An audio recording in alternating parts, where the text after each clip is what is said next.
Recently, I, a 47-year-old woman, accompanied my husband, who is 49, of 3 years on his cross-country business trip.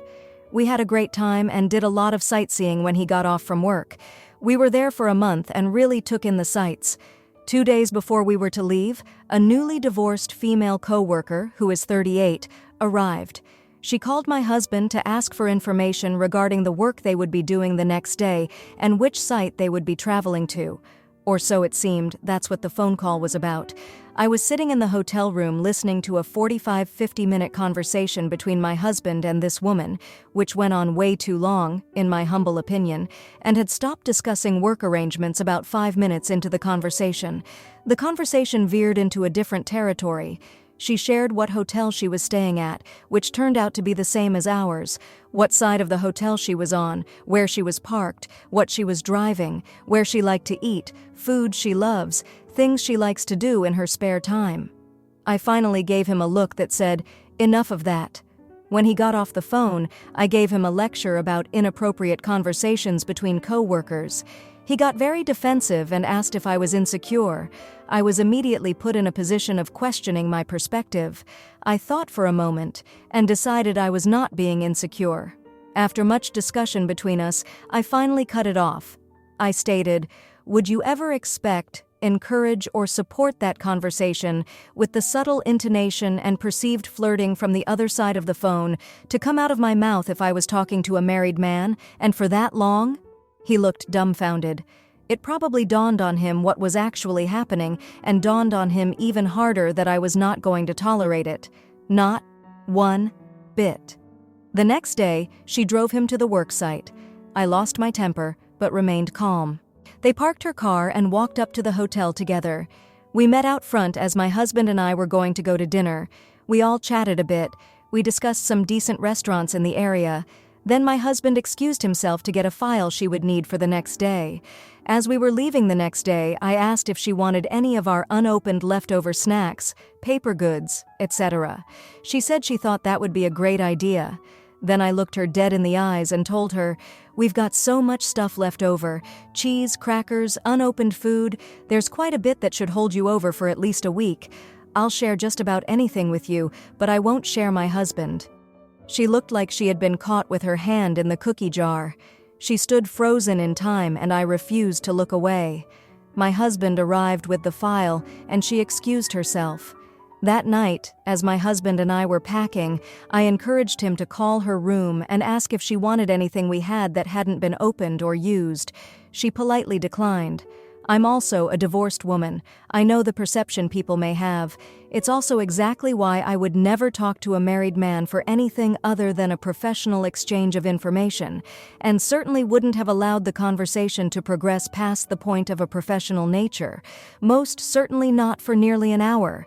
My husband says I overstepped. I say I caught the nonsense before it hit the ground. Was I the jerk for calling it like I saw it? Now, for a few comments before the update. Comment 1. Wow, big shot. I have secondhand embarrassment for your husband. You don't trust him? That would be the last work trip I would bring you on. Have a talk with your husband if you are insecure, not coworkers. Comment 2. I think we know why OP goes on these business trips. She definitely doesn't trust her husband. Lady, if he was up for a promotion, I would be willing to bet that you have torpedoed it. Now, for the update. The week following our return from the business trip was interesting to say the least. My husband seemed to be walking on eggshells around me, which was a stark contrast to the defensiveness he had shown previously. He was making an obvious effort to be transparent with his phone and his time, which I appreciated, but it didn't completely ease the tension that had settled between us. I had hoped that the distance from the trip and the coworker would help us move past the incident, but it seemed to linger in the air, an unspoken reminder of the discomfort we had both felt. We tried to resume our normal routine, but there was a noticeable strain in our interactions. We were polite, yet distant, as if we were both waiting for the other to bring up the topic that had caused such a rift. During the week, my husband received a few work-related calls from the coworker, which he took in my presence. The conversations were brief and strictly professional. I could tell he was trying to prove a point, but the trust that had been shaken still needed time to mend. Then, 3 days after we got back, I received a friend request on social media from the coworker. I was taken aback. Why would she reach out to me after what had happened? I debated whether to accept it or not, but curiosity got the better of me, and I decided to see what she wanted. After accepting the request, she sent me a message thanking me for the offer of the leftover snacks and apologizing if she had overstepped any boundaries. She mentioned that she was new to the company and was just trying to make connections. Her message seemed sincere, but I couldn't shake off the feeling that there was more to it than just an innocent attempt at friendship. I replied politely but kept it brief, not wanting to encourage further communication. However, she continued to engage, asking about my interests and suggesting we should meet up for coffee sometime to discuss work and life. It was odd, considering how our last interaction had gone, but I agreed, thinking it might be an opportunity to clear the air or at least understand her intentions. The coffee meetup was scheduled for the end of the week. I went with a mix of apprehension and a resolve to remain civil. We met at a local cafe, and the conversation started off awkwardly but soon flowed more naturally. She talked about her recent divorce and the challenges of starting over in a new city and job. I listened, shared some of my experiences, and offered advice where I could. As we were wrapping up, she hesitated, then said there was something she needed to tell me.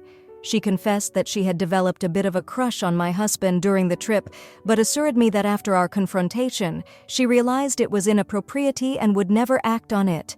I was stunned by her admission but appreciated her honesty. I left the cafe feeling a mix of relief and confusion. Her confession explained the over-friendly behavior, but it also made me question my husband's role in all of this. Did he reciprocate her feelings? Was he aware of her crush? When I got home, I decided it was time to have a frank conversation with my husband. I needed to know where we stood and whether there was more to the story than I was aware of. We sat down, and I told him about the meetup and her confession. He listened quietly, then took a deep breath before speaking. He admitted that he had been flattered by the attention from the coworker, but insisted that he had never intended for it to go beyond a professional relationship. He apologized for not setting clearer boundaries and for putting us in this situation. We talked for hours, discussing our relationship, our insecurities, and how we could move forward from this.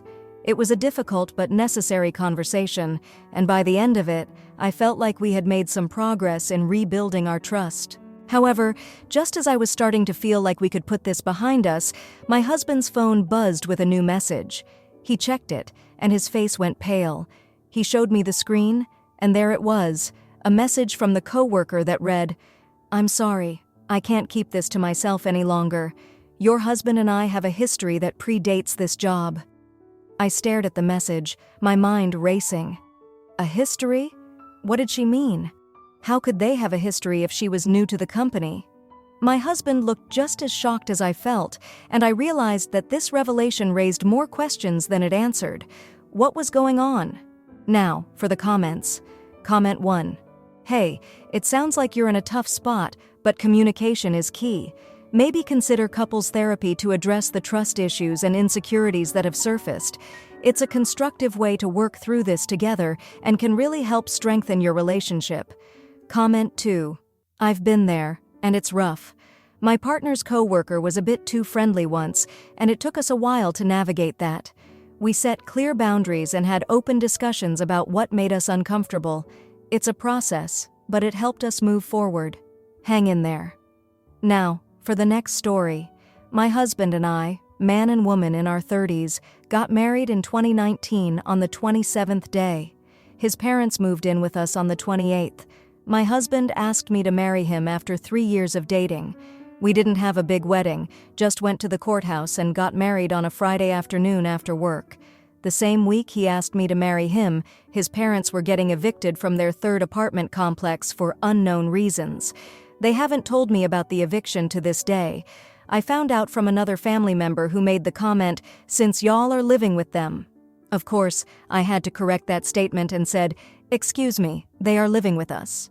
I have been living there for 10 years prior to them moving in with us, and 7 years prior to my husband moving in, so technically they are all living with me because my name is the only one on the lease.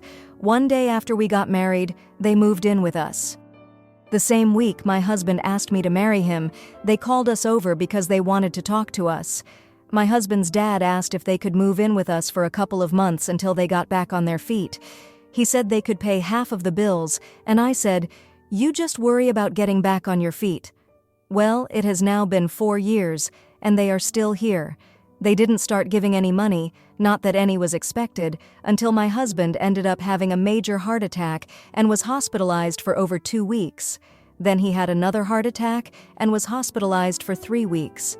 I stayed at the hospital with him at his bedside the entire time, except for 2 times when I went home to get myself some clothes and then go back. His sibling visited him once, his aunt visited him once, and his parents came once each time he was admitted because they were on vacation trips. So I came out and told them we have no income coming in and that we will need help paying the bills, electricity, water, and rent equivalent to approximately $1,400. So they paid all of it for 2 months. After making sure my husband was okay, I went back to work. Of course, I didn't feel that it was right for only me to pay all the bills, so I told them that they would need to come up with half by the 10th. Every month since then, their half is always later and later. Now it's closer to the end of the month when they give it, and we always get hit with a late fee of $100. My husband is back to work after being out for over 9 months. Now his parents are asking to borrow money, knowing that we don't have it and the bills are due. But they have the audacity to tell us, my husband and me, that we need to get it together. Sometimes I feel like we only got married so that his parents would have a place to stay. We don't fight or argue. We had one fight 6 years ago, but we have been inseparable ever since then. We never go to bed upset or angry at one another without talking about what's on each other's minds. So my questions are, am I the jerk for asking them to pay half of the bills? Am I the jerk for telling my husband that we can't lend money to anyone anymore, family or friends, if our bills are not paid first? Now, for a few comments before the update. Comment 1. Not the idiot and start the eviction process if they do not get back on their feet in, say, 3 months because they are leeches. Talk to your husband about this and tell him to grow a backbone regarding his parents. Comment 2. Your husband used you. He and his parents have been using you for years. You know it. It is just painful to admit someone you love is that evil. Move out and file divorce papers. Not the idiot. Now, for the update. Thanks for all the comments on my last post. It's been a hectic few days, and I've got some updates that I think you all might find interesting. 3 days ago, things started off pretty normal. My husband went to work, and I was doing my usual routine around the house. His parents were out for the day, which was a relief because the tension had been building up. I was still frustrated about the whole bill situation, but I was trying to keep the peace. The next day, his parents came back late in the evening. They seemed unusually quiet, and I noticed they were avoiding eye contact with me. I didn't push for conversation because, honestly, I was still upset about the money issues. My husband came home from work, and we had a quiet dinner. Afterward, we sat down to talk about our finances and how we were going to handle things moving forward. We agreed that we couldn't keep covering for his parents and that we needed to have a serious talk with them about the bills and their plans to move out. The following morning, I was determined to have that talk. But before I could, his parents sat us down. They had a solemn look on their faces, and I braced myself for another excuse about the bills. Instead, they dropped a bombshell. They told us they had been keeping a secret from us for years. They had won a significant amount of money in the lottery shortly before they moved in with us. I was in shock. I couldn't understand why they would hide something like that and let us struggle financially. They explained that they had made some bad investments and trusted the wrong people, which led to them losing most of the money. They were ashamed and didn't know how to tell us, especially after we had been supporting them for so long. They apologized and promised to start contributing more to the household expenses. I didn't know what to feel. I was angry that they had lied to us, but I also felt a bit of sympathy for their situation. My husband was quiet throughout the conversation, and I could tell he was processing everything. We spent the rest of the day discussing what to do next. We decided that we would help them get back on their feet, but they needed to be more transparent with us from now on. We also agreed that they would start looking for their own place as soon as possible. Yesterday, things took another strange turn. I was cleaning out one of the guest rooms when I stumbled upon a stack of papers hidden in a drawer. They were bank statements and investment portfolios in his parents' names, and the numbers didn't add up to someone who had lost all their money. There were recent transactions and substantial balances that suggested they were far from broke. I confronted them with the papers, and they had no choice but to come clean. They admitted that they hadn't lost all their lottery winnings and that they had been living off the interest and returns from their investments. They said they moved in with us because they wanted to be close to family, not because they needed financial help. I was furious. I felt betrayed and used. My husband was equally upset, and we both demanded an explanation. His parents started to argue among themselves, and that's when another shocking revelation came out. His father blurted out that they had another reason for moving in with us, something they hadn't even told my husband. They claimed they were protecting us from something, but before they could elaborate, there was a loud knock on the door. Standing outside were two men in suits, flashing badges. They asked to speak with my husband's parents, saying they were with the government and that it was a matter of national security. His parents went pale, and without a word, they followed the men outside. My husband and I were left standing there, completely bewildered. We had no idea what was going on, and his parents were taken away without any further explanation. We tried to ask the men what this was about, but they told us they couldn't disclose any information. Now we're here, with more questions than answers. Why were his parents taken by government agents? What were they protecting us from? And why did they lie about their financial situation for so long? It feels like we're in the middle of a mystery, and we're the last ones to know the truth. Now, for the comments. Comment 1. Oh honey, you're not the Bank of In-Law Island here. It's time to serve up some tough love with a side of financial independence. They've overstayed their welcome like a fruitcake from Christmas '92. It's your ship, and it's time to make them walk the plank. Comment 2. Reminds me of my cousin's ex-roommate. Dude claimed he was broke, always late on rent, but then we found receipts for a new gaming console.